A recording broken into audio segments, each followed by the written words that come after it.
నమస్కారం. ప్రతిధ్వనికి స్వాగతం.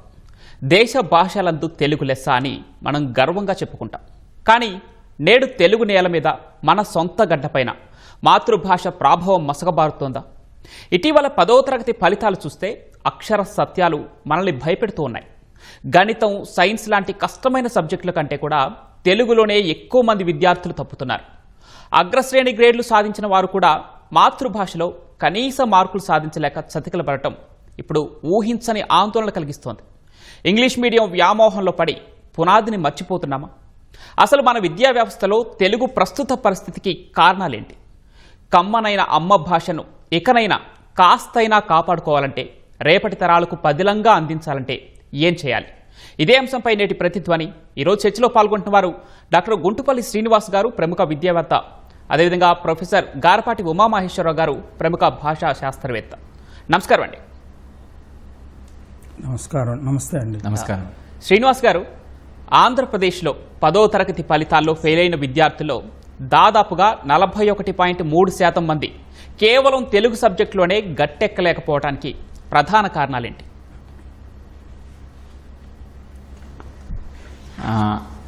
ముందుగా ఈ గణాంకాలను పరిశీలించే తీరు కొంచెం మనం వాస్తవంలోకి వెళ్తే, 10వ తరగతి పరీక్షల్లో తెలుగు రాసిన వాళ్ళు 6,16,927 మంది, పాస్ అయిన విద్యార్థులు 5,79,625 మంది, అనగా 93.95%, అటు ఇటుగా 94% ఉత్తీర్ణులయ్యారు. హిందీలో 99.82%, అనగా 1,130 మంది మాత్రమే ఫెయిల్ అయ్యారు. ఇంగ్లీష్లో 98.65% ఉత్తీర్ణులయ్యారు, అంటే 8,000 మంది మాత్రమే ఫెయిల్ అయ్యారు. అసలు ఈ గణాంకాలు వాస్తవంగా విద్యార్థుల యొక్క సామర్థ్యాలకు ఏ విధంగానూ దగ్గరగా లేవు. ఇది ఏ స్థాయి అంటే, ఉత్తరప్రదేశ్లోని విద్యార్థులు 10వ తరగతిలో హిందీలో పాస్ అయిన విద్యార్థుల కన్నా మన రాష్ట్రము ఆంధ్ర తెలంగాణ రాష్ట్రాల్లోని విద్యార్థుల్లో హిందీ ఎక్కువ మంది పాస్ అయ్యారు. అంటే ఉత్తరప్రదేశ్లో వాళ్ళకన్నా మన పిల్లలకు హిందీ బాగా వచ్చిందనే.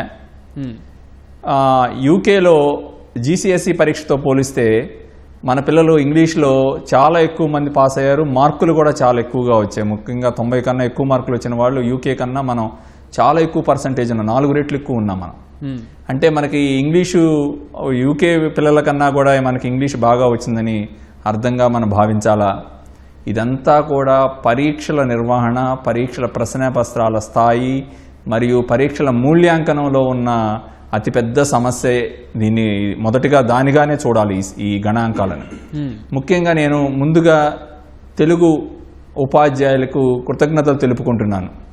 ఎందుకంటే మనందరం తెలపాలి, హిందీ మాస్టర్ లాగా ఇంగ్లీష్ మాస్టర్ లాగా దీన్ని పిచ్చిగా మార్కులు వేయకుండా కాస్తో కోస్తో కొద్దిమంది అయినా నిజాయితీగా పరీక్షలు జవాబు పత్రాలు దిద్దడం వల్ల ఈ మాత్రం కొద్దిమంది అయినా ఫెయిల్ అయ్యారు. అయితే సమస్య ఒకటి, మనం చూస్తున్న దృక్కోణం మరొకటి. వాస్తవంగా పిల్లల్లో 2వ తరగతి పాఠ్యాంశం కూడా చదివే స్థాయి తగ్గిపోవటం అనేది, తెలుగులో ధారాళంగా చదవలేకపోవటం, తప్పులు లేకుండా రాయలేకపోవటం అనేవి ప్రధాన సమస్యలు. ఆ సమస్యలకు ఇక్కడ ఉండే గణాంకాలు ఏ విధంగానూ ఒకదానికొకటి అనుసంధానంగా మీకు కనపడదు. ఎందుకంటే ఇప్పుడు పరీక్ష రాసిన విద్యార్థుల్లో 1,86,298 మందికి తెలుగులో 91 కన్నా ఎక్కువ మార్కులు వచ్చాయి. 100కి 100 వచ్చిన వాళ్ళు సుమారు 20,000 ఉన్నారు ఆంధ్రప్రదేశ్లో తెలుగులో. 81 నుంచి 90 మార్కులు వచ్చిన వాళ్ళు 1,16,779 ఉన్నారు తెలుగులో. అసలు ఈ మార్కులు ఆయా విద్యార్థులు తెలుగులో తప్పులు లేకుండా రాయటం, తప్పులు లేకుండా చదవటం అనే స్థాయి నిజంగా వాళ్ళకున్నదా? ఇన్ని మార్కులు రావడానికి కావలసినటువంటి పరిస్థితులు ఉన్నాయా? ఈ మార్కులు విద్యార్థుల సామర్థ్యాలకు విద్యార్థుల యొక్క వాస్తవ సామర్థ్యాలను ప్రతిబింబించటం లేదు. ఇది మార్కుల ఉల్బణం మాత్రమే. కాబట్టి దాన్ని ఆ విధంగానే చూడాలండి. కానీ వాస్తవంగా ఇది పెద్ద సమస్య ఉన్నమాట వాస్తవం. ఇది తెలుగు తగ్గిపోతుంది, మన పిల్లల్లో చదవటం తగ్గిపోతుంది, రాసే సామర్థ్యం తగ్గిపోతుంది. ఇది వాస్తవంగా ఇతర సబ్జెక్ట్స్ పైన కూడా ప్రభావితం చూపిస్తుంది అనేది చర్చ అనేది నిజంగా చాలా బాధాకరమైన అంశం, చర్చించాల్సిన అంశం. కానీ ఈ మార్కులు బేసిస్ అనేది కరెక్ట్ కాదని నా ఉద్దేశం. ఓకే, ఉమామహేశ్వర గారు, గణితం, సైన్స్ ఇలాంటి సబ్జెక్టులో అంటే గణితం, సైన్స్ ఇలాంటి సబ్జెక్టులో మెరుగైన ఫలితాలు సాధిస్తున్నటువంటి విద్యార్థులు సొంత భాషలో తెలుగులో ఎందుకు వెనకబడుతున్నారు? ఓకే, డాక్టర్ గుంటుపల్లి శ్రీనివాస్ గారు చాలా చక్కగా గణాంకాలను విశ్లేషించి చెప్పారు. కానీ ప్రధానంగా మనం ఇక్కడ చూడవలసింది భాషాశాస్త్రపరంగా ఎందుకు ఇలా జరుగుతోంది ప్రస్తుతం. అంటే హిందీ లేక ఇంగ్లీషు లేకపోతే ఫ్రెంచ్ ఇంకొక వేరే పరాయి భాషలు తీసుకొని దాంట్లో ఎక్కువ మార్కులు సాధించడం, తెలుగు వచ్చేపాటికి తక్కువ మార్కులు సాధించడం, ఇది ఎలా చూడాలి అంటే రెండు విధాలుగా చూడాలి. ఒకటి, మన ఈ సమాధాన పత్రాలను దిద్దే ఉపాధ్యాయులు, సమాధాన పత్రాలను రాసే విద్యార్థులు ఇద్దరికీ మాతృభాష తెలుగు. ఈ రెండు గ్రూపులకు అంటే ఇద్దరికీ తెలుగు బాగా వచ్చు. మరి ఎక్కడ సమస్య వస్తున్నది? ఒకటి, విద్యార్థులు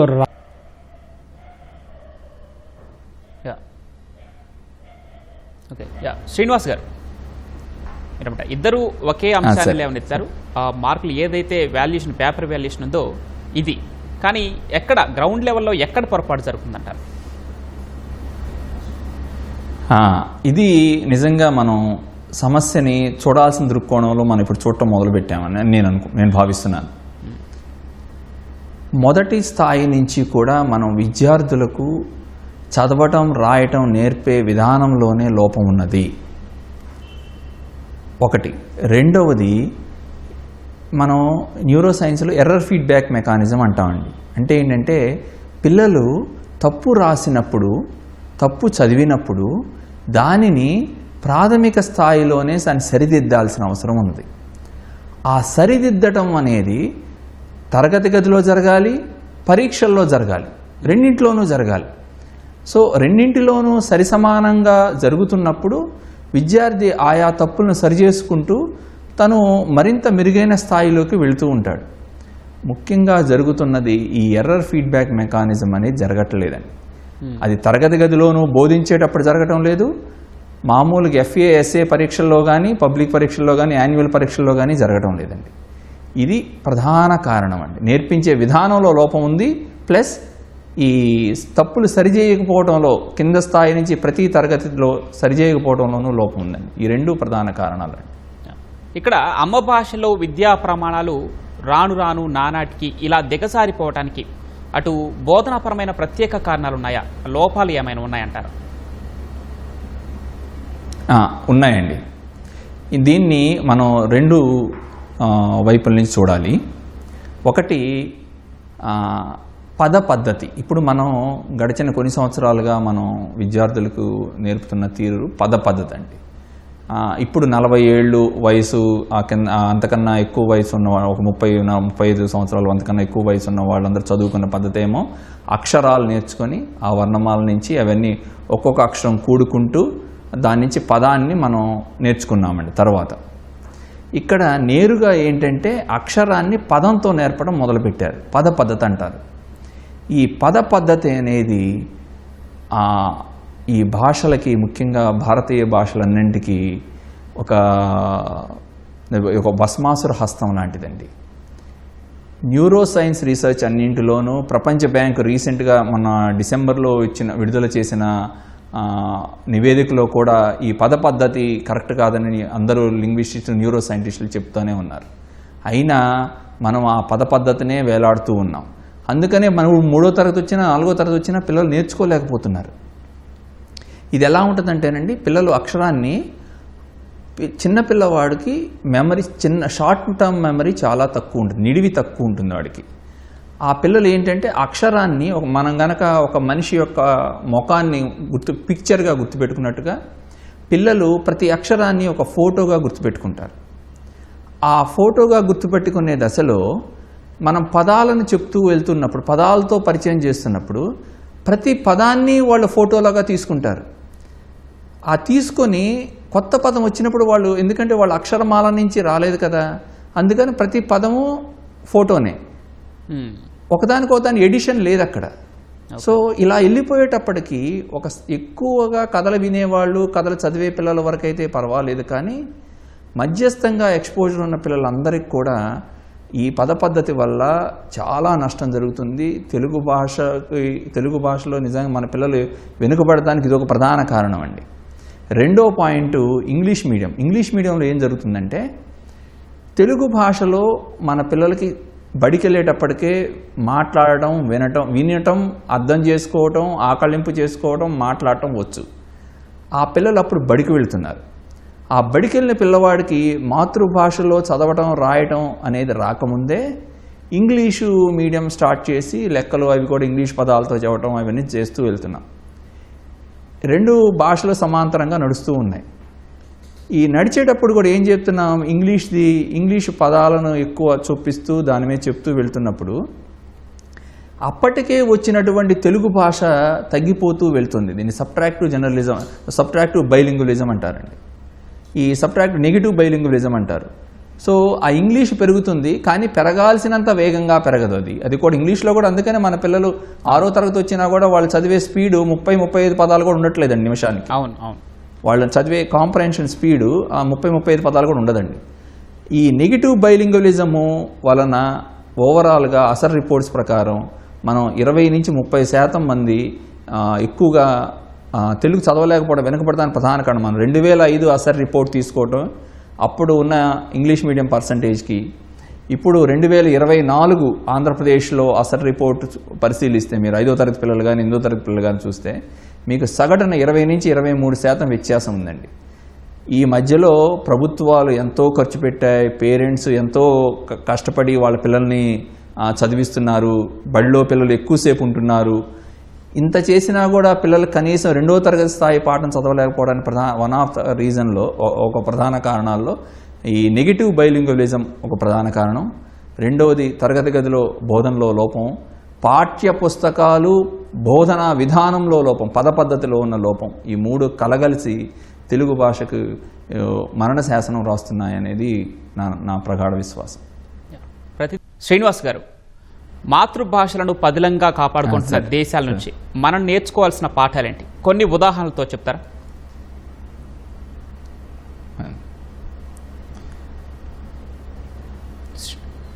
మాతృభాష శ్రీనివాస్ గారు చెప్పండి. సార్, మాతృభాష మాధ్యమం ప్రపంచంలోని అన్ని దేశాల్లో, ముఖ్యంగా యూరోపియన్ దేశాల్లో, ఏషియన్ దేశాల్లో, జపాన్, కొరియా, చైనా, ఇతర దేశాల్లో వీటిపై ఆయా ప్రభుత్వాలు, అక్కడి విద్యావేత్తలు, పాఠశాల విద్యా వ్యవస్థ చాలా ముందు చూపుతోనూ శాస్త్రీయంగా ఆలోచించి పిల్లల భవిష్యత్తును, జాతి భవిష్యత్తును దృష్టిలో ఉంచుకునే విధాన నిర్ణయాలు చేస్తున్నాయి. అందులో గాలివాటంగా పోవటం అనేది కాదు. ఉదాహరణకి చాలా దేశాల్లో మనం ఇంతాక నెగిటివ్ బైలింగ్యులిజం అని చెప్పాను. చాలా దేశాలు, జపాన్లో కూడా 3వ తరగతి నుంచి ఇంగ్లీషు చెప్పడం మొదలు పెడతారు. అది కూడా చైనాలో కూడా మీకు స్పోకెన్ లాంగ్వేజ్, మన నేషనల్ కరిక్యులం ఫ్రేమ్వర్క్ ఏదైతే చెప్పిందో మొదటి 1-2 తరగతుల్లో విద్యార్థులకి కావాల్సింది ఇంగ్లీషులో అక్షరాలు నేర్పటము కాదు, ఇంగ్లీషు భాష వినిపించటం, ఇంగ్లీషు భాషలో వాళ్ళకి సమగ్రంగా విషయం అర్థమయ్యే విధంగా చేయడం, మాట్లాడటం ద్వారా. ఎందుకంటే పిల్లలు ఏ భాష నేర్చుకున్నా వినటం ద్వారా, ఆ విన్నది అర్థం చేసుకోవడం, ఆకళింపు చేసుకోవడం, తద్వారా విన్న దానిని బట్టి కొంత సైలెంట్ పీరియడ్ అయిపోయిన తర్వాత మాట్లాడటం చేస్తారు. మాతృభాష అయినా అంతే, ఏ భాష అయినా అంతే. అదే న్యాచురల్ మెథడ్లో, సహజమైన ప్రక్రియ న్యాచురల్ మెథడ్లో ప్రతి భాషను కూడా నేర్పుతున్నారు. ఇంగ్లీష్ అయినా అంతే, ఏదైనా అంతే. ఆ పద్ధతిలో నేర్పేటప్పుడు ఏమవుతుందంటే మాతృభాష మీద నెగిటివ్ ఎఫెక్ట్ ఉండదు ఇంకొక భాషది. అప్పుడు పిల్లలకు మాతృభాషపై చక్కటి పట్టు వస్తుంది. మరియు రెండవ భాషను కూడా పరిపుష్టంగా నేర్చుకోగలుగుతారు. మొదటి భాషలో మీకు ఫ్లూయెన్సీ ఒక సర్టెన్ లెవెల్కి వచ్చిన తర్వాత ఉదాహరణకు 4వ తరగతి పిల్లవాడికి సైలెంట్ రీడింగ్ 120 పదాలు ఒక నిమిషంలో చదవగలిగి దాన్ని అర్థం చేసుకోగలిగిన స్థాయి వచ్చినప్పుడు రెండవ భాషపై కూడా ఆ రెండవ భాష నేర్చుకోవడంలో కూడా చాలా సులభతరం అవుతుంది. బ్రెయిన్ న్యూరోనల్ సర్క్యూట్స్ అలా చక్కగా పనిచేస్తాయి. ఆ స్థాయి రాకపోతే రెండవ భాషకి రెండు వెనుకబడిపోతాం. ఒక భాషలో ఒక స్థాయి వచ్చినప్పుడు రెండవ భాషలో కూడా దానికి ఆటోమేటిక్గా పికప్ అయిపోతారు. అది కూడా న్యాచురల్ మెథడ్లో పిల్లలకి చెప్పాలి. న్యాచురల్ మెథడ్ అంటే పిల్లవాడు భాషను వినాలి. ఎక్కువగా ఫ్లూయెంట్గా మాట్లాడే టీచర్లు ఉండాలి, చక్కగా ఇంగ్లీష్ మాట్లాడే టీచర్లు. అప్పుడు పిల్లలు బాగా విని దాంట్లో నుంచే నేర్చుకుని, అందుకని అట్లానే మనం ఇంకో భాషకు నేర్చుకోగలుగుతున్నాం. అదొకటి. రెండవది, శాస్త్రీయ విధానం ఉంచడం అనేది ఎంతో అవసరం. మన భాష నేర్పే విధానంలో ముఖ్యంగా న్యూరో సైన్స్ రీసెర్చ్లో ఏం జరుగుతోంది, లింగ్విస్టిక్ రీసెర్చ్లో ఏం జరుగుతోంది, దానిలో అవుట్కమ్స్ ఏంటి అనే ఆధారంగా పాఠ్య పుస్తకాలు, పాఠ్య ప్రణాళిక ఉండాలి. మూడవది, మాండలికాలకి అసలు మనం ఈ రోజు కూడా మాండలికాలకి సరైన స్థానం ఇవ్వటం లేదు. ఆనాడు ఎన్టీ రామారావు గారు పాటలో వచ్చిండన్నా వచ్చాడన్నా వరాల తెలుగు ఒకటేనన్నా అని, తెలుగంతా ఒకటేనని చెప్పి ప్రజలను ఏకం చేయడానికి ప్రయత్నం చేశారు. కానీ బడి ఈ రోజు కూడా అన్నింటినీ ఇముడ్చుకోలేదు. తెలుగు భాషలో అన్నింటినీ ఒక స్టాండర్డ్ భాష అనుకుంది, ఆ భాషనే చెప్తుంది. సరే శ్రీనివాస్ గారు, మళ్ళీ ఉపవాచకాల్లో నాన్టైల్లో కూడా మళ్ళీ మీ దగ్గరకు వస్తాను నేను. ఉమామహేశ్వర గారు, మాతృభాషపై పట్టున్న వ్యక్తుల్లో ఉత్పాదకత ఎక్కువగా ఉంటుందని పలు దేశాల్లో చేపట్టినటువంటి అధ్యయనాలు స్పష్టం చేస్తున్నాయి. నూతన విద్యా విధానంలోనూ మరి అది గుర్తించిన ఎందుకు ఈ దుస్థితి? మనం ఇప్పుడు ఈ ఇష్టాగోష్ఠిలో మనం చెప్పుకునేది ప్రధానంగా భాషను నేర్చుకోవడం కాదు. మనం ప్రత్యేకంగా తెలుగులో ఈ సమాధాన పత్రాలు దిద్దినప్పుడు ఎందుకు తెలుగు పిల్లలకి తక్కువ మార్కులు వస్తున్నాయి, దీని మీద ప్రత్యేకంగా మన వ్యూహంతో ముందుకెళ్ళాలి. ఏమిటి అంటే, మనం ఇక్కడ వాళ్ళకి భాష నేర్పడం లేదు, తెలుగు పిల్లలకి తెలుగు నేర్పడం లేదు. మనం తెలుగు పిల్లలకు తెలుగు ఇప్పటికే వచ్చు, కానీ వాళ్ళు రాయడం నేర్చుకోవాలి. రాయడం రానందువలన వాళ్ళు రాసిన ప్రతిదీ ఉపాధ్యాయులకు బాగా తెలుగొచ్చు కాబట్టి వాళ్ళు రాసే తెలుగు తప్పు అంటున్నారు.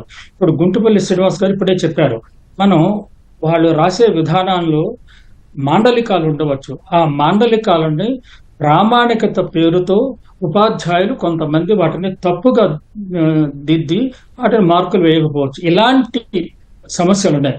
మనం ఇక్కడ చర్చించుకోవాల్సింది ఏంటంటే, తెలుగు బాగా వచ్చిన ఉపాధ్యాయులు, తెలుగు బాగా వచ్చిన తెలుగు పిల్లలు రాయడంలో ఎందుకు దోషాలు చేస్తున్నారు?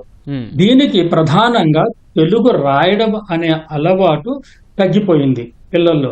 తెలుగు చదవటం తగ్గింది, తెలుగు అలవాట్లు తగ్గినాయి.